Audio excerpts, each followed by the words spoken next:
All right, what's up, folks? Happy Wednesday and welcome to your instructions for today's Valkyrie Fitness home workout.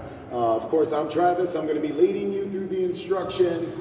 If you need a little bit more insight on some of the movements that you're going to be going over today, feel free to go back to last week's video where you'll see the full detailed instructions. Since this is a progression that we're going into the second phase of, starting this week, we're going to kind of roll through some of the movements that we've talked about before and make sure we're kind of focusing on some of the key points on some of the movements that you might have had difficulty with the first week that you tried these, and then also make sure you're aware of how to take care and execute the newer movements that you're seeing in the Metcon and stuff like that.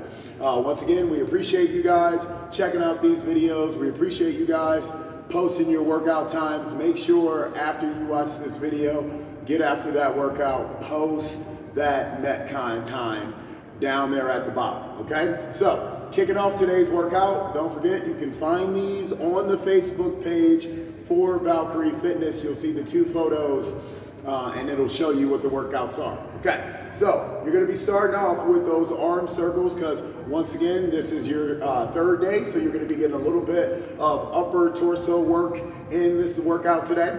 So you're gonna be working those arm circles. Remember, the goal is to extend the range of the arm circles every 10 reps until you get to your biggest arm circles and then work that backwards. Once again, if you need a full detail of how we break down those arm circles and everything, refer to last week's workout video for that, okay? Once you're finished with that, take it in reverse, and then we get back to those walkouts. We're gonna do the walkouts a little differently this time, and I'm gonna do a little bit of adjusting on the camera so we can kind of discuss how these walkouts are gonna be done. Okay, so last week we did 5 walkouts followed by 10 push-ups. Now we're gonna walk out 10, hit 10 push-ups, and then also hit pop jacks on this also. So once we get to the pop jacks, I'm gonna show you those. Well, actually, you know what? We'll show everything from the side so you know exactly what you're doing, okay? So you're gonna start off with those walkouts, right?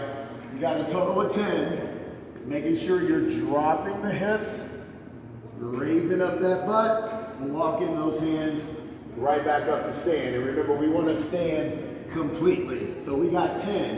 When we get done with the 10, we're gonna hit 5 push-ups.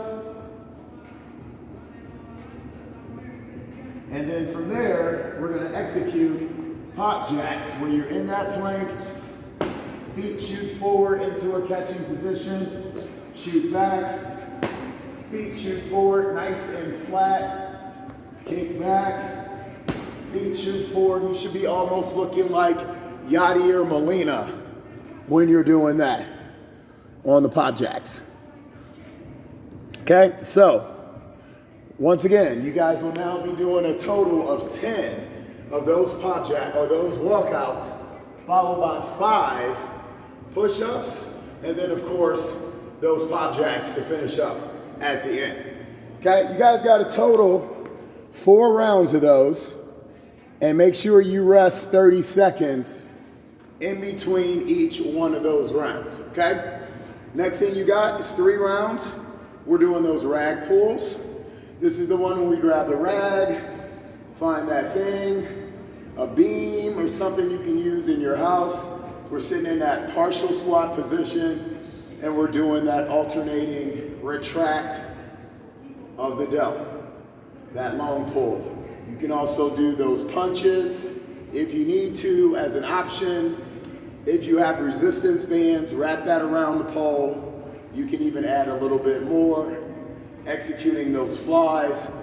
Cross symmetry bands are a fantastic thing to buy right now because you can kind of hang those things from all different places, and a lot of people are not buying those.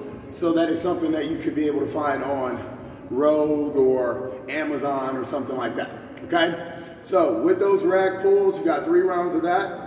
We're doing 50 this time. We only did 30 last time, so we're adding 20 to this time. And then those body weight hip thrusters with the band. Remember to keep the band below the knee, and that's when you're laying on your back coming up, squeezing the butt, returning back, coming up, squeezing the butt. If you need to refer to what a bodyweight hip thruster is, remember, go back to last week's video. You'll see the full instruction of how to use that with bands. If you have multiple bands, if you used a lighter band last week, I'm asking you to use a heavier band this week, and that's normally a darker color. So if you use like a red band last week, try to use your black band this week. Or if you had an orange band or a green band last week, try to use the heavier band this week. The only reason I would tell you to not use the heavier band is if you have been doing a lot of running recently, because that can start to bother the low back. You might want to stay with the lighter band if you've kind of been revving up your miles in regards to your running. Okay, so 3 rounds of that, rag pulls, and then the bodyweight hip thrusters. Once you guys get finished with that, we have that HWK push press. Remember, use anything that you can find in the house. And this time, we're gonna do a decline ladder. So last time, we started off with 10 reps for the first round, then we did 20, then we did 30, we kept adding 10 reps. We're gonna do the exact opposite this time. We're gonna start off with 50 reps for round 1, go to 40 reps for round 2, on the 3rd set, hit 30 reps, okay? We're gonna go do that push press once again. Here it is, that trusty rec bag that I got. It can be a backpack, it can be almost anything you have in the house. I'll show you from the side.